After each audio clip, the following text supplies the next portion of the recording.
Islamic scholar Mufti Muhammad Yusuf Tabi Hafizahullah Ta'ala Fazil-e Madina University إذ أخرجه الذين كفروا ثاني اثنين إذ هما في الغار إذ يقول لصاحبه لا تحزن إن الله معنا فأنزل الله سكينته عليه وأيده بجنود لم تروها وجعل كلمة الذين كفروا السفلى وكلمة الله هي العليا والله عزيز حكيم۔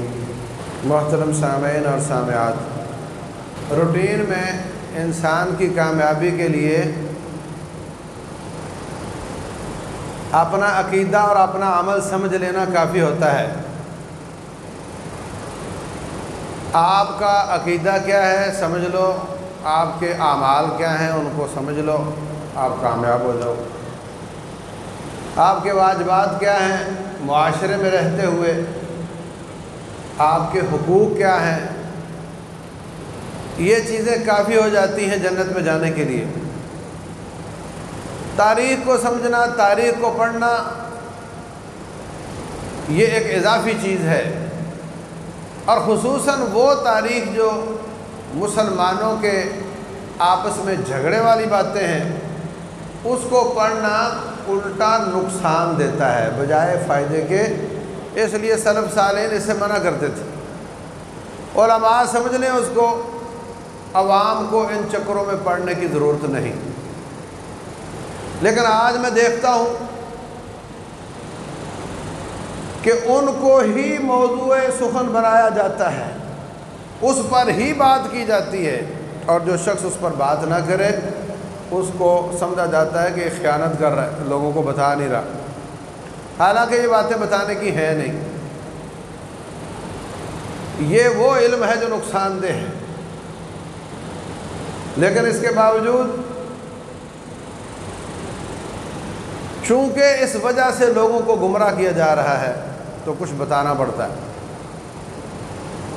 رسول اللہ صلی اللہ علیہ وسلم کے بعد حضرت ابوبکر صدیق رضی اللہ تعالیٰ عنہ کو خلیفہ بنایا گیا۔ وہ خلیفہ اول ہیں، وہ پہلے مسلمانوں میں سے ہیں جو پہلے دنوں میں مسلمان ہوئے۔ حضرت علی رضی اللہ تعالیٰ عنہ بچوں میں سے سب سے پہلے مسلمانوں میں سے ہیں، اور ابوبکر صدیق رضی اللہ عنہ جوانوں میں سے پہلے مسلمان ہیں۔ فرق بہت ہے۔ وہ نبی صلی اللہ علیہ وسلم کے سسر کی جگہ پر ہیں اور یہ آپ کے داماد کی جگہ پر ہیں۔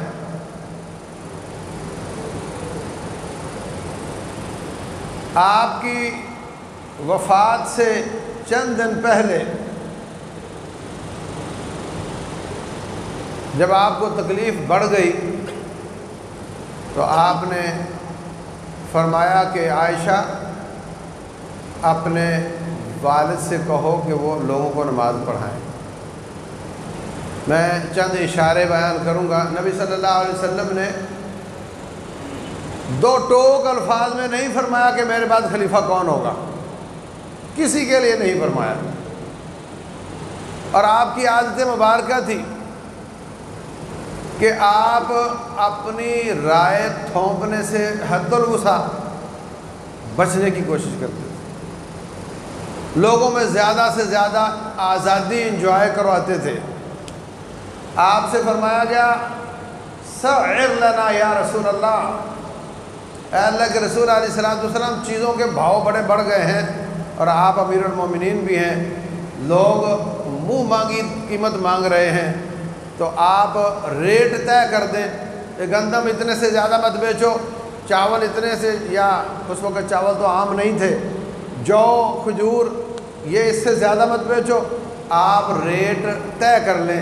آپ نے فرمایا ان اللہ هو المسعر القابض الباسط، اللہ تبارک و تعالیٰ ہی سے یہ ریٹ طے کرتا ہے، وہی لوگوں کے رزق کھولتا ہے، وہی لوگوں کے رزق تنگ کرتا ہے اپنی حکمت کے مطابق، اور میں چاہتا ہوں کہ میں دنیا سے جاؤں اور کوئی شخص مجھ سے اپنا حق مانگنے والا نہ ہو۔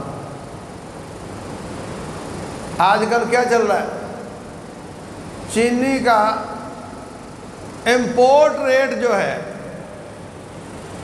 وہ تقریباً 85 روپے ہے کراچی میں، اور لوگوں سے کہا جا رہا ہے کہ تم پرچون میں 85 کا بیچو۔ وہ کیسے بیچیں گے؟ اس پر چھاپے لگ رہے ہیں، اس پر بندوں کو جیلوں میں ڈالا جا رہا ہے، وہ کیا کریں گے؟ وہ مہنگی لے کر سستی تو نہیں بیچ سکتے۔ وہ مہنگی کیوں ہو گئی وہ الگ بات ہے، جن لوگوں نے سٹور کیا ہے وہاں تک پہنچنا چاہیے، ان لوگوں کو پکڑنا چاہیے، لیکن جو پرچون والا مہنگی لے کر بیٹھا ہے وہ سستی کیسے بیچے گا؟ تو جب حکمران طے کر دے گا کہ 85 سے اوپر بیچو گے تو میں ماروں گا، تو ظاہر سی بات ہے وہ قیامت والے دن پکڑ لیں گے کہ ہم نے تو مہنگی خریدی تھی، ہم اس میں کیسے بیچتے، اور تیری وجہ سے ہم پہ ظلم ہوا، اب عزت دے کر حساب دینا۔ اور یہ ہر فیصلہ کسی نہ کسی طرف تو مسائل بناتا ہی بناتا ہے۔ اس دفعہ اگر گندم مہنگی خریدی گئی ہے تو اس سے کسانوں کو فائدہ ہوا ہے تو عوام چیخ رہی ہے، اور اگر سستی خریدی جاتی عوام وہ خوش ہو جاتی، کسان چیخ رہے ہوتے ہمارے خرچے پورے نہیں ہوتے۔ تو ریٹ طے کرنے سے کہیں نہ کہیں تو زد پڑتی ہے، کسی حد تک حرام پائی کرنے والوں پر بھی زد پڑتی ہے، لیکن عام طور پہ کتنے لوگ پس جاتے ہیں ریٹ طے کرنے سے۔ اس لیے نبی صلی اللہ علیہ وسلم فرماتے ہیں میں ریٹ طے نہیں کروں گا، میں چاہتا ہوں میں دنیا سے جاؤں اور کوئی شخص یہ کہنے والا نہ ہو کہ میں نے ان سے کچھ لینا ہے۔ ایسے ہی آپ نے اپنا فیصلہ تھوپا نہیں کہ آپ میرے بعد فلاں کو خلیفہ بنا لینا، اشارے فرمائے، فیصلہ تھوپا نہیں۔ ان اشاروں میں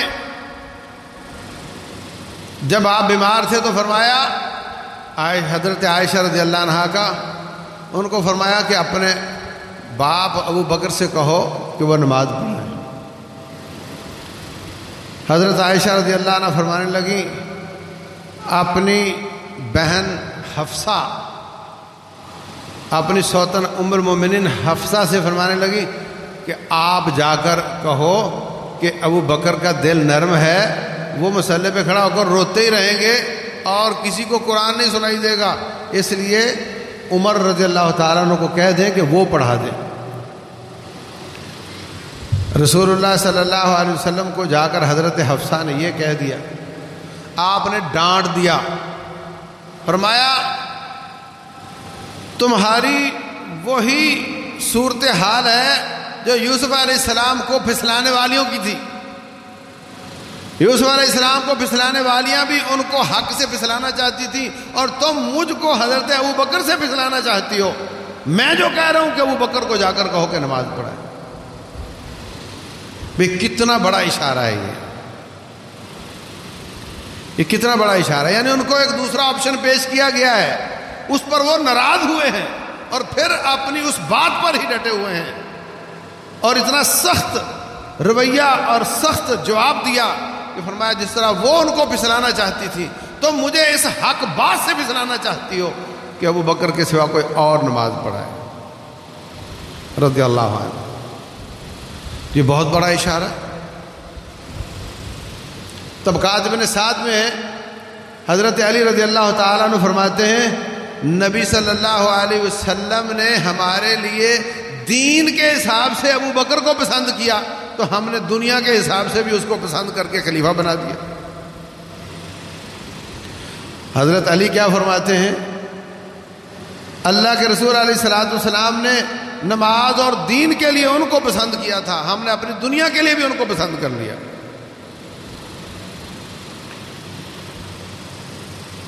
دو باتیں ہو گئیں، حضرت علی رضی اللہ عنہ کا فرمان اور نبی صلی اللہ علیہ وسلم کا اپنی زندگی میں ان کو اپنی جگہ پر کھڑے کرنا۔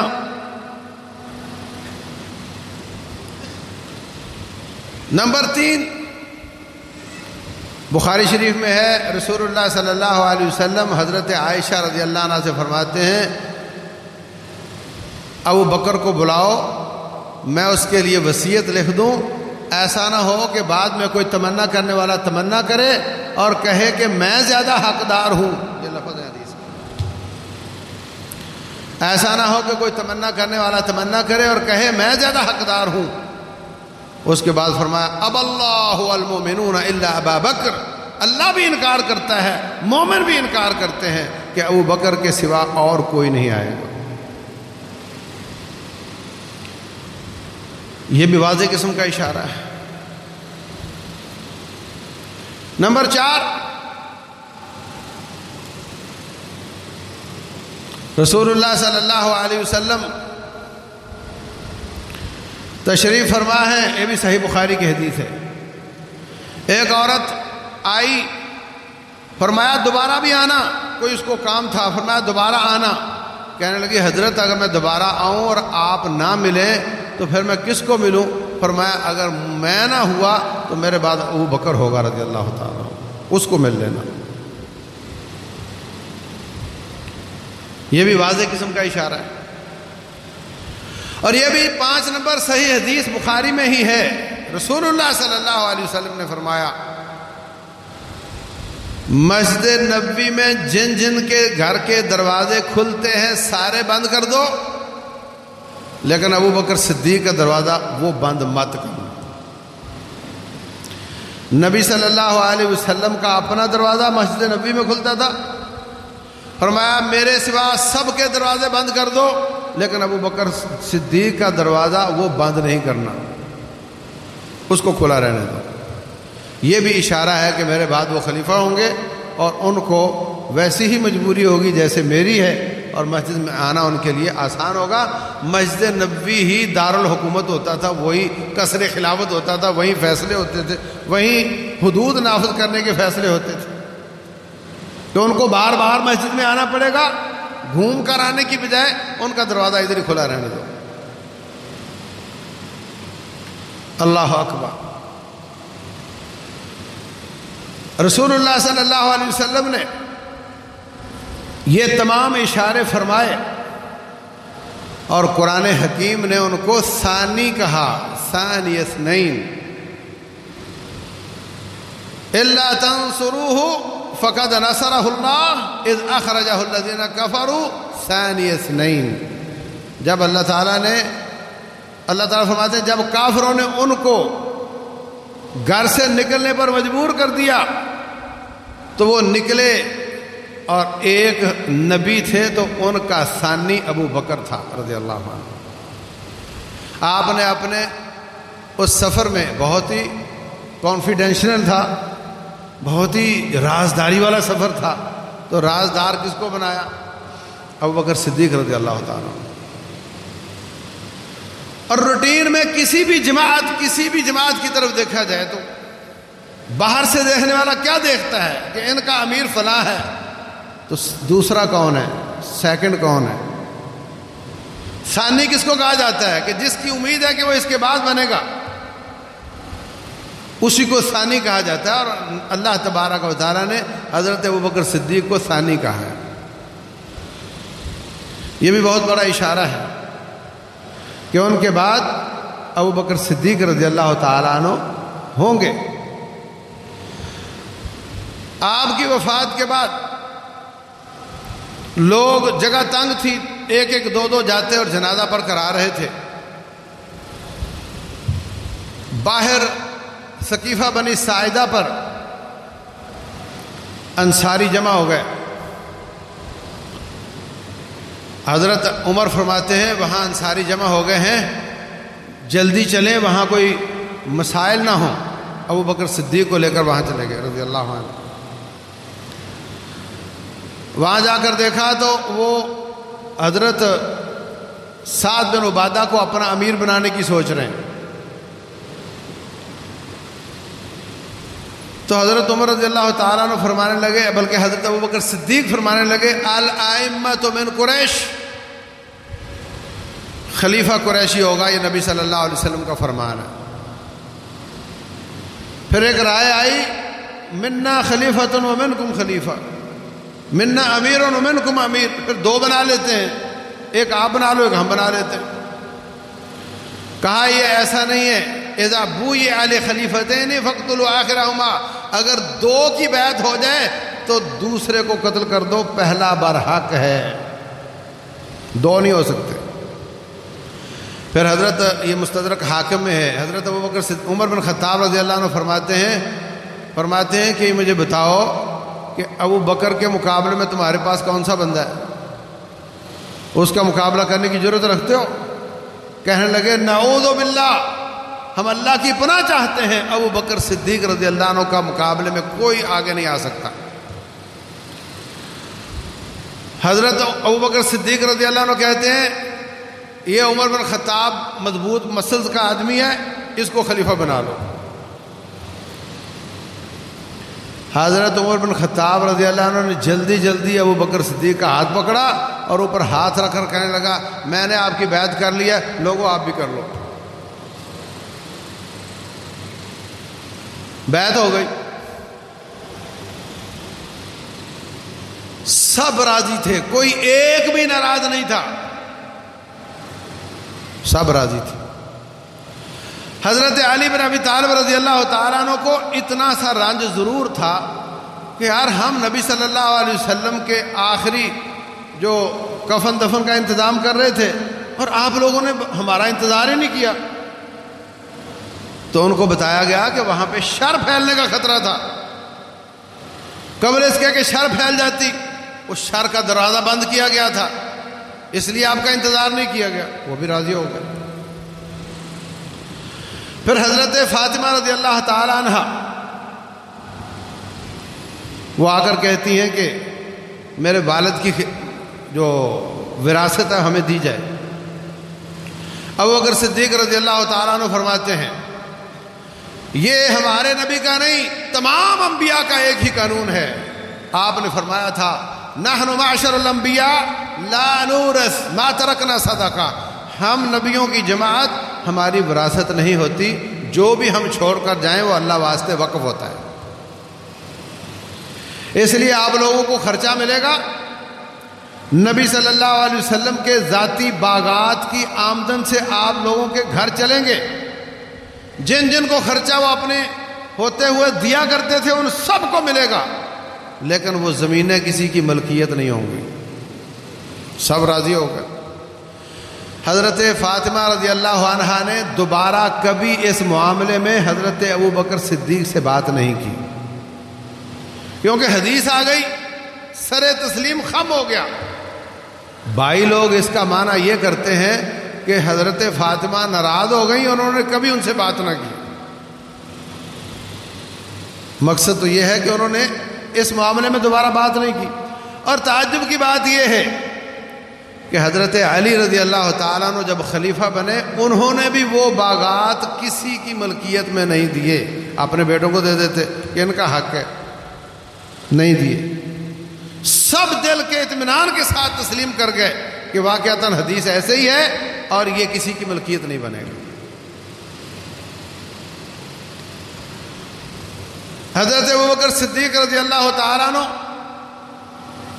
اپنی خلافت چلا رہے ہیں، لوگوں نے بیعت کر لی ہے، حضرت علی رضی اللہ تعالیٰ عنہ نے ابھی بیعت نہیں کی۔ 6 مہینے گزرے، 6 مہینے کے بعد حضرت فاطمہ رضی اللہ عنہا وفات پا گئیں۔ ان کی وفات کے بعد شاید ان کی دل جوئی کے لیے نہ بیعت کی ہو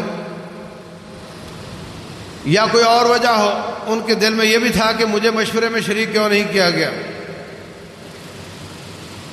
6 مہینوں کے بعد حضرت علی رضی اللہ تعالیٰ عنہ حضرت ابو بکر کو اپنے گھر بلاتے ہیں۔ گھر گئے تو کہنے لگے میں آپ کی بیعت کرنا چاہتا ہوں۔ پہلے حضرت علی نے ابو بکر صدیق کے فضائل بیان کیے، پھر ابو بکر صدیق نے حضرت علی رضی اللہ عنہم ان کے فضائل بیان کیے، کہا کہ ہم آپ کے فضائل کا اقرار کرتے ہیں، میں آپ کی بیعت کرنا چاہتا ہوں۔ کہا تو کر لو۔ کہنے لگے ایسے تھوڑا کروں گا، سب کے سامنے کروں گا۔ مسجد نبوی میں تشریف لائے، اسی طرح ان دونوں نے ایک دوسرے کے فضائل بیان کیے، پھر سب کے سامنے ابو بکر صدیق رضی اللہ عنہ کے ہاتھ پر حضرت علی بن ابی طالب نے بیعت کی رضی اللہ عنہ۔ اللہ ان کی صفت بیان کرتا ہے، اشداء علی الکفار رحماء بینہم، وہ آپس میں ایک دوسرے پر رحم کرنے والے، محبت کرنے والے، جان نشاور کرنے والے تھے۔ یہاں پر کہانیاں بیان کی جاتی ہیں کہ حضرت علی نعوذ باللہ اللہ تعالیٰ ہے، نعوذ باللہ، اور ان کی طاقت رب جتنی ہے، نعوذ باللہ، تو پھر بیعت کیوں کی بھائی؟ پھر ان کے خلیفہ بننے کا کوئی سوال ہی پیدا نہیں ہوتا۔ ابو بکر صدیق کو خلیفہ بننے ہی کیوں دیا جب طاقت اتنی زیادہ ہے؟ ان کو بننے نہیں دینا چاہیے تھا۔ پھر تسلیم کر لینا یہ اور بڑی بات ہے۔ ایسا کچھ نہیں ہے، وہ اللہ تعالیٰ کے جنتی شخصیت ہیں، وہ نبی صلی اللہ علیہ وسلم کے داماد ہیں، وہ خلیفہ راشد ہیں، ان کی بڑی شان ہے، مگر نہ وہ نبی کے مقابلے کے ہیں نہ وہ رب کے مقابلے کے۔ اللہ اکبر۔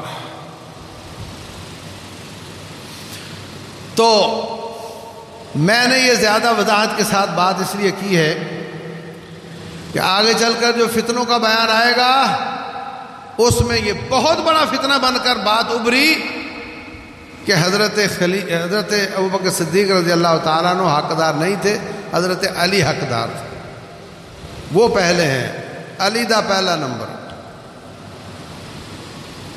اور جب ان کا پہلا نمبر تھا تو اس کے مطلب انہوں نے غصب کیا ہے، جب غصب کیا ہے تو اس کی بنیاد پر پھر ان کو گالیاں دو، پھر سارا عقیدہ اسی پر بنیاد کرتا ہے۔ اس لیے میں نے آپ کو وضاحت سے بتا دیا کہ نبی صلی اللہ علیہ وسلم نے اپنی زندگی میں کتنی بار ان کو یہ اشارے دیے اور لوگوں کو بھی اشارے دیے کہ میرے بعد اگر کوئی حقدار ہے تو ابو بکر صدیق ہے رضی اللہ تعالیٰ عنہ۔ دوسری طرف حضرت علی رضی اللہ تعالیٰ عنہ بہت اعلیٰ شان ہے، بڑا مقام ہے، بڑے فضائل ہیں ان کے، لیکن وہ بچوں میں مسلمان ہوئے تھے، عمر کا بہت بڑا فرق ہے، وہ بہت زیادہ فہم و فراست والی شخصیت ہیں۔ حضرت عمر بن خطاب رضی اللہ عنہ فرماتے ہیں اقضانا علی، ہمارے صحابہ کرام میں سب سے زیادہ قوت فیصلے والا کوئی بندہ ہے تو اس کا نام علی بن ابی طالب ہے رضی اللہ عنہ۔ کہا ان کے بارے میں کہ نہیں، وہ نبی کی وصیت ہیں، اپنی اذان میں بھی انہوں نے کیا ہوا ہے اس کا ذکر، اذان میں بھی ذکر کرتے ہیں کہ وہ نبی صلی اللہ علیہ وسلم کی وصیت ہیں، ان کے نام وصیت لکھی تھی۔ پہلی بات تو سب سے یہ ہے کہ انہوں نے زندگی میں کبھی اس کا اظہار کیا ہو کہ میرے نام کی وصیت ہے، تم کون ہوتے ہو؟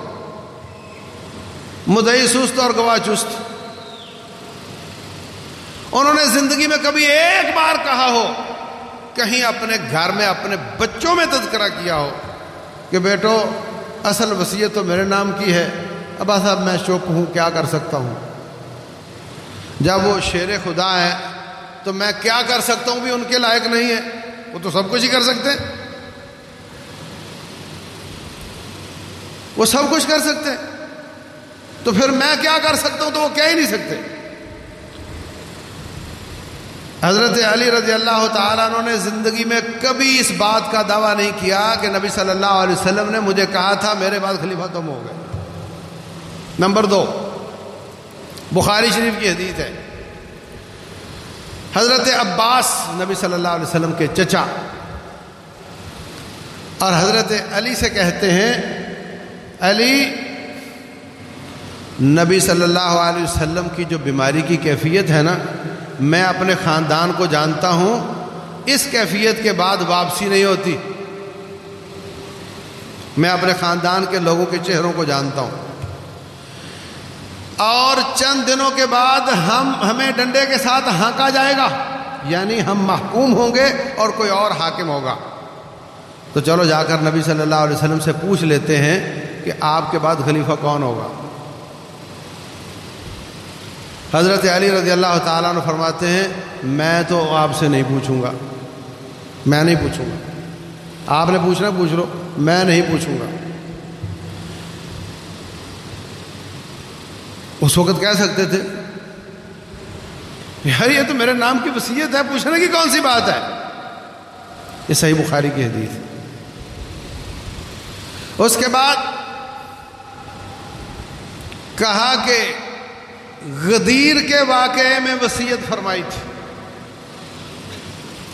جس طرح کے اشارے میں نے حضرت ابوبکر صدیق رضی اللہ عنہ کے بارے میں آپ کو بتائے ہیں، ان میں بھی کہیں وضاحت نہیں کہ میرے بعد ابوبکر کو خلیفہ بنانا، کہیں یہ نہیں ہے، اشارے ہیں۔ لیکن حضرت علی رضی اللہ تعالیٰ عنہ ان کے بارے میں اس طرح کے واضح اشارے بھی نہیں ہیں۔ غدیر کی اب تو عید منائی جا رہی ہے، 18 ذی الحجہ کو اس کی عید منائی جاتی ہے۔ حجۃ الوداع سے واپسی پر غدیر خم ایک جگہ تھی، کنواں تھا، وہاں پر آپ رکے ہیں اور وہاں کہتے ہیں جی آپ نے وصیت فرمائی ہے۔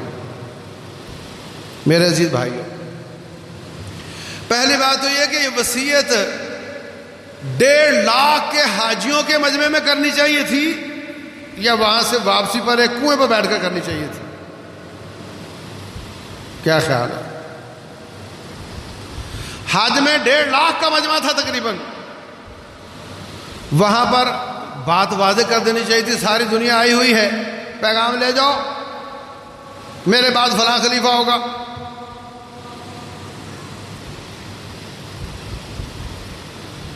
بلکہ رسول اللہ صلی اللہ علیہ وسلم نے ابوبکر صدیق رضی اللہ عنہ کے بارے میں اس طرح کی وضاحت فرمائی، فرمایا مجھے نہیں معلوم کہ میں کتنی دیر تمہارے بیچ میں رہوں گا۔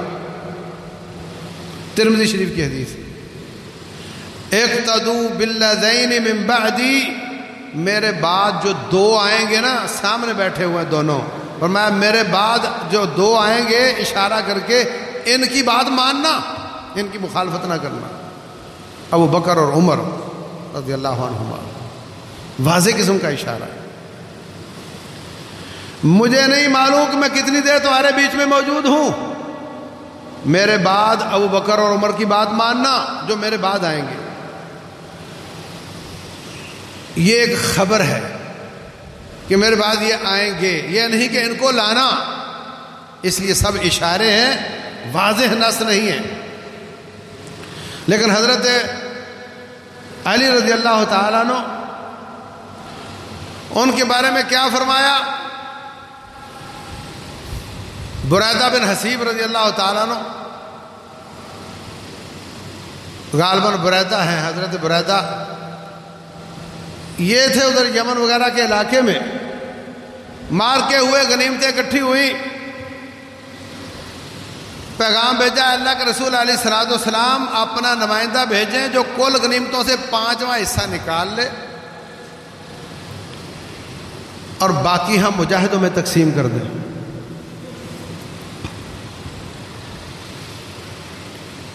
نبی صلی اللہ علیہ وسلم نے حضرت علی کو اپنے داماد کو بھیجا کہ جاؤ اس میں سے 5واں حصہ نکال دو اور باقی وہ تقسیم کر لیں۔ انہوں نے 5واں حصہ نکالا اور ان میں سے ایک لونڈی خود اپنے لیے رکھی۔ ان کا اندازہ تھا کہ یہ 5واں حصہ ہمارا ہے اہل بیت کا، اس میں سے جو مجھے ملے گا اس سے زیادہ ہی ملے گا، تو یہ اس سے کم ہے، انہوں نے رکھ لی۔ اس پر کچھ لوگوں نے اعتراض کیا۔ رسول اللہ صلی اللہ علیہ وسلم کو اظہار ہوا جب وہاں کنویں پر غدیر خم پر بیٹھے ہوئے تھے، کہا کہ دیکھو آپ نے ان کو بھیجا تھا اور انہوں نے وہاں ایک لونڈی لے لی تھی، تو فرمایا ان سے ناراض نہ ہو، حضرت علی پر ناراض نہ ہو، ان کا حق اس لونڈی سے بھی زیادہ ہے، انہوں نے زیادہ نہیں لیا۔ وہ کہنے لگے جی اب میرا دل مطمئن ہو گیا، اب میری ناراضگی ختم ہو گئی۔ اس تناظر میں رسول اللہ صلی اللہ علیہ وسلم نے فرمایا کہ من کنت مولاہ فہذا علی مولاہ، جس کا میں دوست ہوں اسی کا ہی علی دوست ہے رضی اللہ تعالیٰ۔ اور اس کے بعد کیا فرمایا؟ اللہم والی من والاہ وعاد من عاداہ، یا اللہ جو اس کے ساتھ دوستی لگائے تو بھی اس کے ساتھ دوستی لگانا، یا اللہ جو اس کے ساتھ دشمنی لگائے تو بھی اس کے ساتھ دشمنی لگانا۔ تو مولا والی، میں جس کا میں دوست اسی کا علی دوست، اور اللہ جو اس سے دوستی لگائے تو بھی اس سے دوستی لگانا۔ یہاں سے ولی کے لفظ سے جس کے معنی دوستی بھی ہے، جس کا معنی غلام بھی ہے، جس کا معنی آقا بھی ہے، اور جس کا معنی کسی حد تک حکمران بھی کیا جا سکتا ہے، تو اس کا معنی یہ نکالنا کہ اب وہ ولی ہیں، اور ولی کا معنی خلیفہ ہیں، اور میرے بعد وہ خلیفہ ہوں گے، یہ لغوی اعتبار سے معنی بھی نہیں بنتا، اور حدیث کے بعد جو الفاظ ہیں دوستی والے اس حساب سے بھی نہیں بنتا، اور چار بندوں میں بیٹھ کر بات کرنے سے بھی نہیں بنتا۔ وہ پیچھے جو سیناریو تھا اس سیناریو کے اثرات ختم کرنے کے لیے آپ نے حضرت علی رضی اللہ تعالیٰ عنہ کی یہ منقبت بیان کی تھی، اور اس میں اس طرح کے واضح اشارے نہیں ہیں جس طرح کہ حضرت ابوبکر صدیق رضی اللہ عنہ کے بارے میں۔ نمبر 2، بخاری شریف کی حدیث ہے، رسول اللہ صلی اللہ علیہ وسلم کے آخری لمحات ہیں، فرمایا کوئی لکھنے کی چیز لاؤ میں لکھ دوں، لن تضلوا بعدہ ابدا، تاکہ تم بعد میں گمراہ نہ ہو جاؤ۔ حضرت عمر بن خطاب رضی اللہ عنہ فرماتے ہیں آپ شدید تکلیف میں یہ بات کر رہے ہیں، اور ہمارے پاس رب کی کتاب موجود ہے، ہم آپ کو کیوں تکلیف دیں؟ کچھ حاضرین نے حضرت عمر کی بات سے موافقت کی کہ نہیں کوئی ضرورت نہیں لکھنے کی، کچھ لوگ اسی بات پر اڑے رہے کہ نہیں، جب آپ فرما رہے ہیں کہ لاؤ کوئی لکھنے کی چیز تو آپ سے لکھوانا چاہیے۔ جو لکھوانا چاہتے ہیں وہ بھی امت پر احسان کرنا چاہتے ہیں، امت کی خیر خواہی چاہتے ہیں، اور جو نہیں لکھوانا چاہتے وہ بھی نبی صلی اللہ علیہ وسلم کی خیر خواہی چاہتے ہیں کہ شدید تکلیف میں ہماری وجہ سے کیوں پریشان ہو رہے ہیں۔ نبی صلی اللہ علیہ وسلم نے جب دیکھا کہ کوئی یہ کہہ رہا کوئی وہ کہہ رہا، فرمایا سب یہاں سے چلے جاؤ، اٹھ جاؤ یہاں سے۔ اس سے بھی یہ بات نکالی جاتی ہے کہ وہ حضرت علی رضی اللہ عنہ کے نام پر لکھنا چاہتے تھے تو حضرت عمر رکاوٹ بنے، اس کو حدیث کرتاس کہتے ہیں۔ اور میرے عزیز بھائیوں، یہ بھی تو کہا جا سکتا ہے کہ حضرت ابوبکر کے لیے لکھنا چاہتے تھے، جب لکھا ہی نہیں تو تم نے یہ بات کہاں سے نکال لی کہ ہم فلاں کے لیے لکھنا چاہتے تھے۔ نمبر 2، کیا ساری شریعت رسول اللہ صلی اللہ علیہ وسلم نے لکھ کر پیش کی ہے؟ ساری شریعت آپ نے زبان کے ساتھ بیان کی ہے، اور وہ شریعت بن گئی۔ جب کوئی لکھنے کے لیے نہیں لا رہا تھا تو آپ زبان سے فرما دیے ہوتے کہ تم لکھ نہیں رہے ہو، مجھے بولنے سے تو نہیں منع کر سکتے، میں یہ کہہ رہا ہوں۔ آپ نے نہیں فرمایا، تو پھر اس سے یہ نکالنا کہ نہیں وہ ان کے لیے چاہتے تھے، اور دوسرا کہے نہیں وہ ان کے لیے چاہتے تھے، کتنا کمزور استدلال ہے۔ تو باہر صورت میرے عزیز بھائیوں، یہ سارے کے سارے میرے سر کے تاج ہیں، سارے جنتی ہیں، رب کعبہ کی قسم سارے جنتی ہیں۔ اور ابوبکر صدیق رضی اللہ تعالیٰ عنہ اللہ نے لکھا تھا وہ خلیفہ بنے۔ رسول اللہ صلی اللہ علیہ وسلم نے ایک اور اشارہ فرمایا میں نے خواب دیکھا کہ ایک کنویں سے میں پانی نکال رہا ہوں۔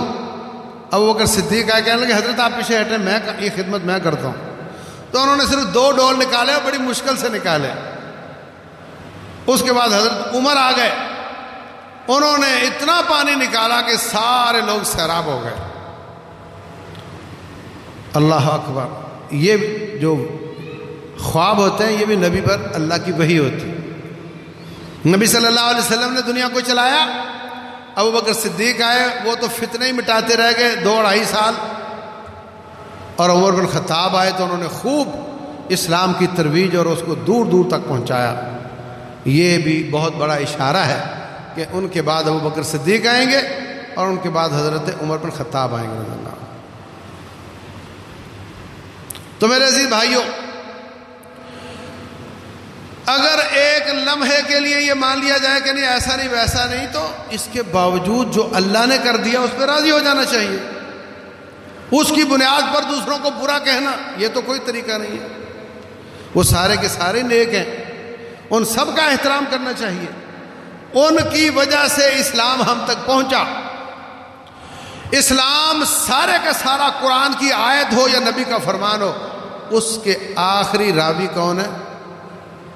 صحابی، اس کے بعد نبی صلی اللہ علیہ وسلم۔ اگر بیچ میں سے صحابی کو ڈیمیج کر دو گے تو اسلام تو سارا ہی ضعیف ہو جائے گا۔ اور یہی طریقہ ہے، جو لوگ ان پر اعتراض اور ان کی باتیں اور ان کو نعوذ باللہ فتوے لگاتے ہیں، اصل میں مقصد اسلام ہے، مقصد وہ نہیں ہے۔ اسلام پر، قرآن پر بات کرنا مشکل ہے، اس لیے ان پر اپنا ہاتھ صاف کیا جاتا ہے۔ تو ہمیں سب کا احترام کرنا۔ عیسائی ہمارے نبی کے خاکے بناتے ہیں علیہ الصلوۃ والسلام، ہمارے ماں باپ قربان جائیں، ہم ان کے نبی کا بھی احترام کرتے ہیں،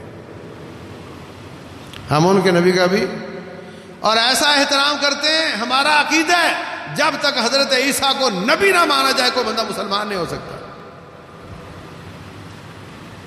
یہ ہے ٹالرنس، یہ ہے صبر، یہ ہے برداشت کہ اپنے بڑوں کا بھی احترام، ان کے بڑوں کا بھی احترام، ورنہ سب کی سوئی کہیں نہ کہیں پھنسی ہوئی ہے۔ میں اس کو مانوں گا، اس کے خلاف بولوں گا، تو ہمیں سب کا احترام کرنا چاہیے، سب کے لیے دعا کرنی چاہیے۔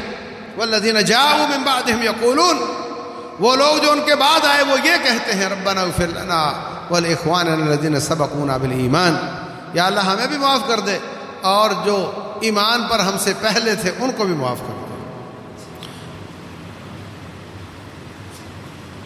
کیا فرمایا؟ ربنا اغفر لنا ولاخواننا الذین سبقونا بالایمان ولا تجعل فی قلوبنا غلا للذین آمنوا، یا اللہ ہمارے دلوں میں ان کے بارے میں کدورت نہ آنے دینا۔ یہ قرآن نے ہمیں دعا سکھائی، یا اللہ ان کے بارے میں ہمارے دلوں میں کدورت نہ آئے۔ امام شافعی رحمۃ اللہ علیہ فرماتے ہیں اگر ان کے زمانے میں ہم ہوتے تو یا ان کے ساتھ ہوتے یا ان کے ساتھ ہوتے، جب ان کی آپس میں لڑائی ہوئی تو لا محالہ ہماری تلواریں ان کے خون سے آلودہ ہو جاتی، تو اللہ نے ہمیں لیٹ پیدا کیا، اللہ نے ہماری تلواروں کو ان کے خون سے بچا لیا، تو کیا ہم اپنی زبانوں کو ان کی عزتوں سے نہیں بچا سکتے؟ ہمیں ان کا احترام کرنا چاہیے، سب کا احترام کرنا چاہیے، کسی کو برا نہیں کہنا چاہیے۔ یہی حق ہے، یہی سچ ہے۔ تلک امت قد خلت لہا ما کسبت ولکم ما کسبتم، وہ امت تھی گزر گئی، جو انہوں نے کمایا ان کا رب سے حساب لے گا، جو تم کماؤ گے تمہارا حساب اللہ تم سے لے گا۔ ولا تسألون عما كانوا يعملون، قیامت والے دن آپ سے نہیں پوچھا جائے گا کہ وہ کیا کرتے تھے، آپ سے پوچھا جائے گا تیرا رب کون، تیرا دین کیا ہے، تو کیا کرتا رہا ہے، کتنا دین سیکھا، کتنا عمل کیا۔ یہ نہیں پوچھا جائے گا کہ وہ کیا کرتے تھے۔ اس لیے میں ہمیشہ کوشش کرتا ہوں کہ ان موضوعات سے بچا جائے، مگر مجبوراً جب ان کی وجہ سے لوگوں کو گمراہ کیا جاتا ہے تو مجھے کچھ نہ کچھ عرض کرنا پڑتا ہے۔ اللہ تعالیٰ جو ہم نے عرض کیا سب کو سمجھنے اور عمل کرنے کی توفیق دے۔ وما علینا